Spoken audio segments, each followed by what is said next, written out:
Hi friends, first of all ரொம்ப நன்றி. நம்ம சேனலை சப்போர்ட் பண்ணுற ஒவ்வொரு நண்பர்களுக்கும் இந்த வீடியோ கொஞ்சம் ஸ்பெஷலான வீடியோ அப்படின்றத சொல்கிறேன். ஏன்னா இந்த வாரம் நம்ம மார்க்கெட்டில் நிஃப்டி வந்து ஒரு நல்ல ஒரு மூவ் போச்சு. நிஃப்டி எக்ஸ்பைரி அன்னைக்கு ஒரு 2 மணிக்கு மேலே. ஸோ அதுக்கான காரணத்தை நம்ம டெய்லி போஸ்ட் பண்ணுற வீடியோவில் 2-3 நாளாகவே நம்ம சொல்லிக்கிட்டே தான் வரோம். ஸோ அதை வச்சு இன்றைக்கி ஒரு கண்டென்ட் ஒன்று நான் மேக் பண்ணியிருக்கேன். ரொம்ப அருமையாக இருக்கும் நண்பா. இந்த கண்டென்ட் வந்து எல்லாருக்கும் போய் சேரணும் அப்படின்றதுக்காகவே நான் ரெடி பண்ணியிருக்கேன். ஸோ ஆப்ஷன் ட்ரேடிங்கில் ஒரு அரக்கன் இருக்கான். அந்த அரக்கனை பற்றி தான் பேச போகிறோம். அந்த அரக்கன் அப்படி தான் வந்து இந்த நிஃப்டியோடைய மூவுக்கு வந்து ரொம்ப பெரிய காரணமாக இருந்தான் அப்படின்னு சொன்னால் இதுதான் உண்மை.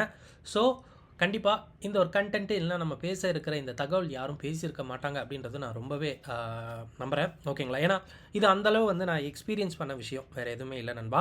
ஸோ இது என்னுடைய கருத்து அப்படின்றதுனால இதில் ஏதாவது மாற்று கருத்து இருந்தாலும் நீங்களும் சொல்லலாம். ஸோ வாங்க இப்போ இந்த கண்டென்ட்டை பார்க்கலாம். எஸ் நண்பா, யார் யாரெல்லாம் நீங்கள் நோட் பண்ணீங்க அப்படின்றது எனக்கு ஆக்சுவலாக தெரியல. நம்மளோட வீடியோவில் நம்ம யூஸ்வலாக நம்ம சொல்கிறது என்ன அப்படின்னா, நம்ம ஆப்ஷன் ட்ரேடிங் பண்ணுற அளவுக்கு மார்க்கெட்டில் ப்ரீமியம் இல்லை. ஸோ அதனால் கொஞ்சம் கஷ்டம் அப்படின்றது தான் நம்ம சொன்னோம்.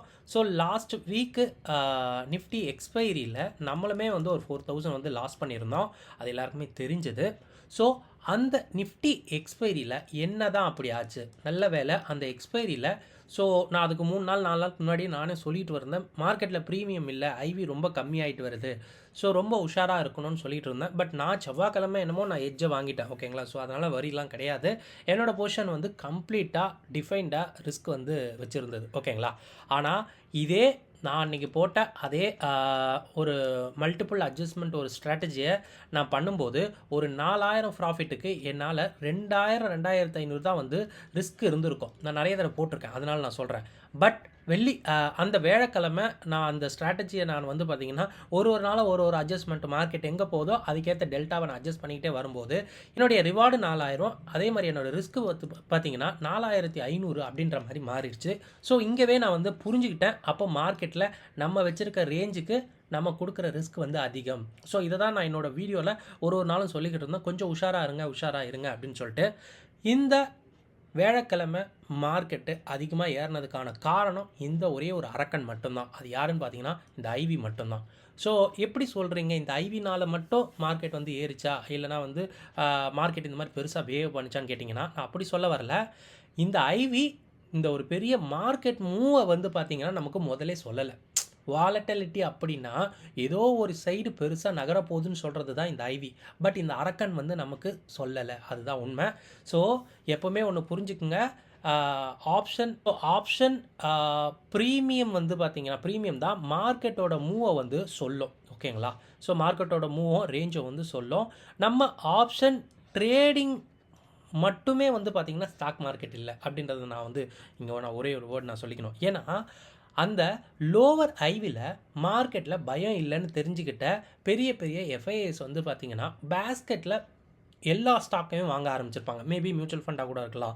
ஓகேங்களா? ஏன்னா that is very good time. Lower ஐவியில் மார்க்கெட் பயமே இல்லை அப்படின்னு நினைக்கும் போது தான் அதிகப்படியான ஸ்டாக்ஸ் வாங்க முடியும். நிஃப்டியில் இருக்க எல்லா ஸ்டாக்குமே வந்து பார்த்திங்கன்னா அன்றைக்கி ஃபுல்லாகவே வந்து கம்ப்ளீட்டாக க்ரீனில் இருந்ததை பார்க்க முடியும். இதுக்கு இன்னொரு ஒரு சான்று என்ன அப்படின்னு பார்த்தீங்கன்னா, நீங்கள் நிஃப்டியில் ஜஸ்ட்டு சேஞ்ச் இன் ஓஏயே நீங்கள் பார்த்தீங்க அப்படின்னாலே உங்களுக்கு வந்து கிளாரிட்டி தெரியும் மார்க்கெட்டில் பயம் இருக்கா இல்லையான்னு.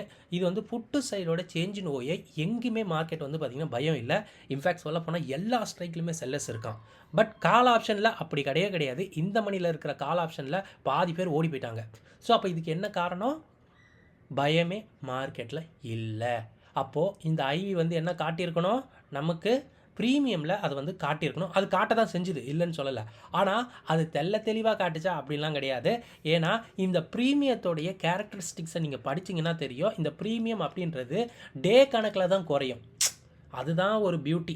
நமக்கு ஆக்சுவலாக தெரியாதது காரணமே, இந்த ப்ரீமியம் வந்து பார்த்திங்கன்னா வெள்ளிக்கிழமை 120 இருந்தால் திங்கக்கிழமை 90 ரூபாய்க்கு ஓப்பன் ஆகும், செவ்வாய்க்கிழமை 70 ரூபாய்க்கு ஓப்பன் ஆகும், அண்ட் புதன்கிழமை வந்து பார்த்திங்கன்னா அது 50 ரூபா, அகைன் வந்து பார்த்திங்கன்னா 30 ரூபாய்க்கு ஓப்பன் ஆகி எங்கே ஸோ அது வந்து பார்த்திங்கன்னா 0 ஆகிடும். இது வந்து டே கணக்கில் தான் ப்ரீமியம் இருக்கும். இதுக்கு கூட தான் ப்ளஸ் இதோட ஐவி வேல்யூ டைம் வேல்யூ இருக்கும். இது எல்லாருக்குமே நமக்கு தெரிஞ்சது. ஸோ இங்கே ஐவி கீப் ஆன் டவுன் ஆகும்போது நம்ம ஞாபகம் வச்சுக்கிட்டே இருக்கணும் நண்பா, மார்க்கெட்டில் பயம் இல்லை. ஆப்ஷன் மார்க்கெட் மட்டும் ஸ்டாக் மார்க்கெட் கிடையாது. ஈக்விட்டியும் வாங்குவாங்க, ஃபியூச்சர்ஸும் வாங்குவாங்க, எல்லாமே ஸ்டாக்கில் பண்ணுவாங்க. இன்வெஸ்ட்மெண்ட்டுக்கு வாங்குவாங்க, வாங்குவாங்க, மியூச்சுவல் ஃபண்ட் வாங்குவாங்க, ஏன் கவர்மெண்ட் உள்ளே பூந்து பாண்டு வாங்கலாம், கவர்மெண்ட் உள்ளே பூந்து ஏன் அவங்களோட கம்பெனியை கூட வாங்கலாம். ஓகே, நிறைய ஆப்பர்ச்சுனிட்டிஸ் வந்து பார்த்திங்கன்னா மார்க்கெட்டில் இருக்குது. ஆப்ஷன் ட்ரேடிங் மட்டும் இங்கே வந்து பார்த்திங்கன்னா ட்ரேடிங் இல்லை. இதை ஞாபகம் வச்சுக்கிட்டிங்கனாலே புரியும். பட் இந்த ப்ரீமியம் வந்து நமக்கு பெருசாக காட்டலை.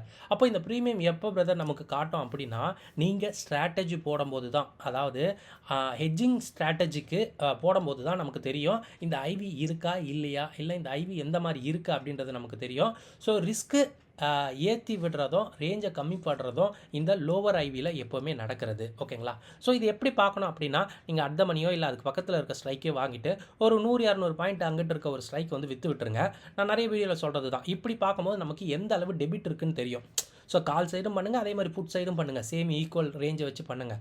ஸோ கால் சைடு ஒரு உதாரணத்துக்கு டெபிட் 40 ரூபா கிடைக்குது, புட் சைடில் டெபிட் வந்து 20 ரூபா கிடைக்குது அப்படின்னா இதுவே செம ஒரு க்ளூ. ஓகேங்களா? ஏன்னா செல்லர் வந்து பார்த்திங்கன்னா பெருசாக வந்து அடித்து வச்சுட்டான் புட்டில். அதனால தான் இங்கே நமக்கு வந்து பார்த்திங்கன்னா ப்ரீமியம் வந்து கம்மியாக இருக்குது. ஓகேங்களா? இதே வந்து பார்த்திங்கன்னா கால் சைடில் வந்து ஏற்ற இறக்கமாக இருக்கும். ஓகேங்களா? ஏற்றம் இறக்கம் அப்படின்னா இந்த மணியில் ப்ரீமியம் வீங்கி இருக்கும், ஓடிஎம்மில் பார்த்திங்கன்னா ப்ரீமியம் இருக்காது பெருசாக. இதுதான் விஷயம்.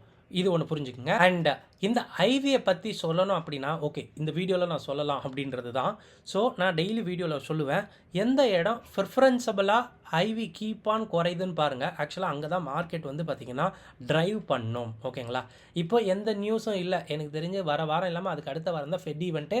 அது வரைக்கும் மார்க்கெட்டில் எந்த நியூஸும் இருக்காது பெருசாக. ஸோ அப்போ வந்து பார்த்திங்கன்னா மார்க்கெட்டு எந்த சைடு ஐவி கம்மியாக இருக்கோ அந்த சைடு தான் போகும். நீங்கள் எந்த ஆப்ஷன் செயின் வேணால் எடுத்து பார்த்துக்குங்க, இது கிளியராக நடக்கும். ஓகேங்களா?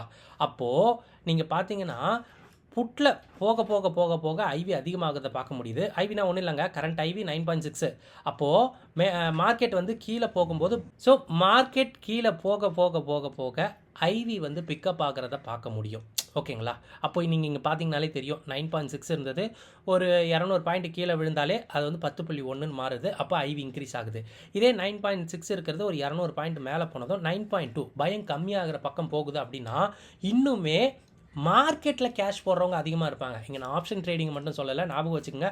மார்க்கெட்டில் கேஷ் அதிகமாக வர்றது, அதிகமாக ஷார்ட் அடிச்சது திருப்புறது, இந்த மாதிரி எல்லா விஷயமும் வந்து பார்த்திங்கன்னா லோவர் ஐவி பக்கம் இருக்கும். ஸோ ஓகேங்களா? அப்போது இதை தான் நம்ம புரிஞ்சுக்கணும். இதை தான் நான் இங்கே டயக்ராம்லேயே வரைஞ்சிருக்கேன். இப்போ கரண்ட்டாக வந்து பார்த்திங்கன்னா ஐவி ரெண்டுமே வந்து ஈக்குவலாக இல்லை, ஸ்கியூடாக இருக்குது, பாரபட்சமாக இருக்குது. அதாவது மார்க்கெட் கீழே போனால் பயம் வரும்ன்றிருக்கு, மார்க்கெட் மேலே போனால் பயம் வந்து பெருசாக வராது அப்படின்ட்டுருக்கு. இதுதான் பாரபட்சம். அப்போ இந்த பாரபட்சத்தில் இருக்கும்போது மார்க்கெட் வந்து ஈஸியாக வந்து அப் ட்ரெண்டில் போகும் அப்படின்றது எந்த ஒரு மாற்று கருத்தும் இல்லை, அன்லெஸ் எந்த ஒரு நியூஸும் வராத வரைக்கும். இது புரிஞ்சுக்குங்க. ஏன்னா நியூஸ் எப்போ வந்தாலுமே இது ரியாக்ட் பண்ணும். பட் ஏன்னா இங்கே செல்லர்ஸ் அதிகமாக இருக்கான். நீங்கள் இங்கே பார்த்தீங்கன்னாலே தெரியும், சேஞ்ச் நோயில் இவ்வளோ கிளியராக இருக்குது அப்படின்னா இவன் எல்லாமே பயந்துருவான். 100 பாயிண்ட் வேகமாக விழுந்தால் போதும், இவனுங்களாம் கண்டுப்பானுங்க. புரியுதுங்களா உங்களுக்கு? அப்போது அதனால தான் மார்க்கெட்டு வேகமாக கீழே இறங்கினா ஐவி அதிகமாகும் அப்படின்றது போட்டிருக்குது, வேறு எதுவுமே இல்லை. ஏன்னா பிகாஸ் இங்கே எல்லா இடத்துலையுமே செல்லர் இருக்கான். 500 பாயிண்ட்டுக்கு அங்கிட்டு எதுக்குங்க செல்லர் இருக்கணும்? புட்டில் இருக்கணும். ஏன்னா அவன் என்ன எதிர்பார்க்குறான்? மார்க்கெட்டை இன்னும் மேலே வரும்னு எதிர்பார்க்குறான். அவ்வளோதான் விஷயம், வேறு எதுவுமே இல்லை. ஸோ இப்படி இருக்கும்போது நம்ம எப்படி வெறும் ப்ரீமியத்தை மட்டும் வச்சுக்கிட்டே நம்ம வந்து ஒரு எக்ஸ்பைரியை கிளியராக வந்து அணுகிறது அப்படின்றது நீங்கள் புரிஞ்சுக்கணும். ஏன்னா அன்றைக்கி வேலைக்கிழமெல்லாம் 2 மணிக்கு நான் பார்க்குறேன், என்னோடய ஹெட்ஜ் நான் வாங்கின 25 ரூபா ஹெட்ஜ் வந்து பார்த்திங்கன்னா 8 ரூபாவில் இருக்குது. ஓகேங்களா? ஸோ இன்னும் 1 மணி நேரம் தான் இருக்குது, இன்னும் 8 ரூபா இருக்குன்னு அப்போவே எனக்கு ஆச்சரியம். பட் அது வந்து எப்போ நம்ம முடிஞ்சது, எனக்கு கிட்டத்தட்ட 196 ரூபாய்க்கு அந்த ப்ரீமியம் போய் முடியும். அந்த ப்ரீமியம் கிளியராக 190 ரூபாய்க்கு மேலே வந்தது. ஓகேங்களா? 8 ரூபா அந்த ப்ரீமியம் எனக்கு தெரிஞ்சு 193 ரூபா எண்ட் ஆஃப் டே. பட் அது வந்து பார்த்திங்கன்னா எக்ஸ்ட்ரா ஒரு 40 ரூபா 50 ரூபா கூட போயிட்டு கூட இறங்கியிருக்கலாம். ஸோ இதுதான் கிளியராக நடந்தது. ஸோ கம்மி ப்ரீமியத்துக்கு எப்படி மார்க்கெட் பெரிய அளவில் ரியாக்ஷன் கொடுக்கும் அப்படின்றது இந்த வேலைக்கிழமை நமக்கு நடந்த ஒரு பெரிய ஒரு பாடம் அப்படின்றத சொல்லலாம். ஓகே பிரதர், என்ன தான் பண்ணலாம், என்ன தான் செய்யலாம் அப்படின்னா, லோவர் ஐவி அப்படின்னாலே ஸ்ட்ரிக்டாக நீங்கள் என்ன பண்ணணும் அப்படின்னா உங்களோட டிஃபைன்டு ரிஸ்க்கை வந்து எடுத்துடணும். எனக்கு மேபி வந்து தோணிக்கிட்டே இருந்தது. நான் என்னுடைய அந்த நிஃப்டி போர்ஷனை கம்ப்ளீட்டாக ஹெட்ஜ் பண்ணிட்டு புட் சைடில் கூட விட்டுட்டேன். புட் சைடில் கூட விட்டுடலாம். ஓகேங்களா? பட் கால் சைடில் பக்காவாக இருக்கணும்னு சொல்லிட்டு ரொம்ப கிளியராக இருந்தேன். பட் நான் 2 சைடுமே பக்காவாக வந்து ஹெட்ஜ் பண்ணி தான் வச்சுருந்தேன். ஸோ இந்த மாதிரி ஒரு லோவர் ஐவியில், ஏன்னா லோவர் ஐவியில் நம்ம சொல்லவும் முடியாது, மார்க்கெட் மேலேயும் போகலாம், இல்லை அப்படின்னா ஐவி வந்து இன்க்ரீஸ் ஆகி மார்க்கெட் கீழே இறங்கலாம். அதனால் நம்ம வந்து எந்த ரிஸ்க்கும் எடுக்க வேண்டாம். ஸ்ட்ரிக்டாக டிஃபைன்டு ரிஸ்க்காக போகிறது ரொம்ப நல்லது.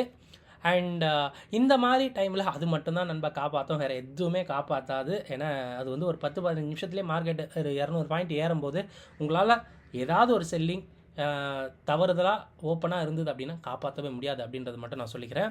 ஸோ ஹையர் டெபிட் சைடு இருக்குது. அன்றைக்கெலாம் வந்து பார்த்திங்கன்னா ஹையர் டெபிட் சைடு வந்து கால் சைடு தான் இருந்தது. ஸோ அதனால தான் மார்க்கெட் எப்போ அந்த சைடு தான் போகும் அப்படின்றது என்னோடய வீடியோவில் நிறைய தடவை சொல்கிறேன். கீப் ஆன், நான் அதை இன்னும் சொல்லிக்கிட்டு இருப்பேன். ஏன்னா அது வந்து ரொம்பவே வந்து உங்களுக்கு ஹெல்ப்ஃபுல்லாக இருக்கும். ஏன்னா அட் த மணியில் மட்டும் உங்களுக்கு வந்து ப்ரீமியம் வீங்கியிருக்கும், ஓகேங்களா? ஆனால் அந்த at the money premium call சைடில் இருக்கும். But put side at the money வீங்கியம் ப்ரீமியம் வந்து கம்மியாக இருக்கும். இதான் நிறைய தடவை சொல்லுவேன், கால் ப்ரீமியம் அதிகமாக இருந்தால் மார்க்கெட் மேலே போகும்ட்டு. அதுக்கான காரணம் என்ன அப்படின்னா, கால் சைடில் மட்டும் செல்லர் வெளியே வரான், புட் சைடில் ஸ்ட்ராங்காக அடிக்கிறான். அதனால தான் அங்கே ப்ரீமியம் கம்மியாகுது, இங்கே ப்ரீமியம் கீப் ஆன் ஏறுது. அதனால தான் உங்களுக்கு டெபிட் ஸ்ப்ரெட் போடும்போது கால் சைடில் மட்டும் டெபிட் அதிகமாக வரும், புட் சைடில் கொஞ்சம் கம்மியாகவே வரும்.